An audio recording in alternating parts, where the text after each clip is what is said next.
Just stop! The moment Givara Budeiri was detained, surrounded by Israeli security forces, even though clearly identified as a journalist.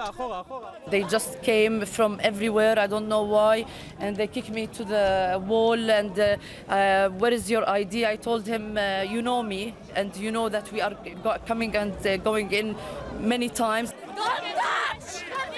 Overpowered and cornered, Budeiri was handcuffed and dragged away. They brought me to the investigation, a video about just less than 6 seconds. My hand is like this to that soldier inside, and then they kicked me inside the car in a very bad way. Handcuffed. Handcuffs. They were just making like this and like this, getting them tighter inside the car, and they were kicking me from everywhere. Budeiri and her team were covering a peaceful demonstration organized in solidarity with the families under threat of forceful eviction in Sheikh Jarrah in occupied East Jerusalem.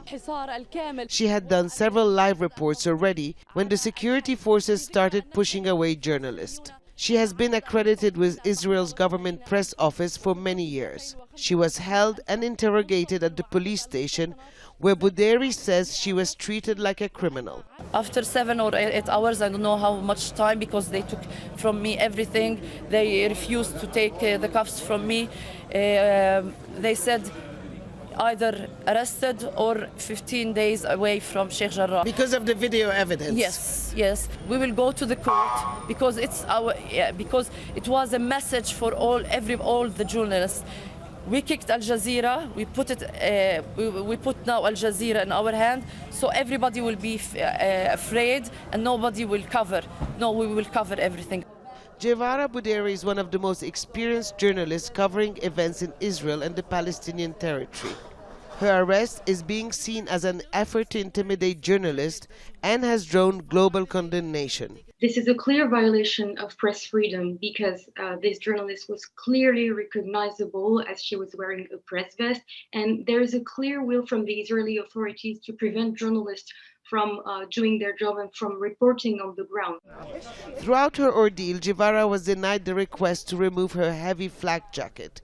When she came out of the police station, she was visibly shaken but determined to continue her work. The case of Givara Budeiri is not isolated. Palestinian journalists complain that they are systematically harassed, some of them also detained just for carrying out their jobs. Hoda, Abdel-Hamid, Al Jazeera in occupied East Jerusalem. Adam Shapiro is from Frontline Defenders. He says Israeli police have a history of using this kind of violence against journalists. What's interesting is that this is happening against Palestinian journalists who are part of international media networks who are covering the protests in Sheikh Jarrah, even as there are foreign journalists there who are not receiving this kind of treatment. So I think in addition to the message being sent to journalists generally, and to Al Jazeera specifically, particularly after Al Jazeera's offices were bombed in Gaza, there's also a message to Palestinian journalists specifically about reporting and covering the Palestinian uprising. During the last few weeks, it's clear that there has been a change in the global media coverage of what's happening there.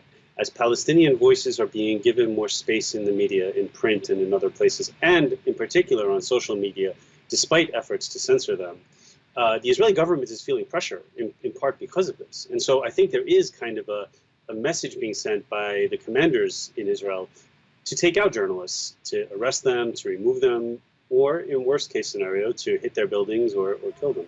I think it's important that not just at the level of the journalists on the ground, but at the level of the headquarters, at the level of the producers and the administration of these networks, that they speak out not only to Israeli officials and file complaints, but also to other governments, to Western governments, and complain that it's also their networks, it's also their journalists, their employees who are subject to this kind of violence and this kind of intimidation and threat, countries that normally promote and protect freedom of the press.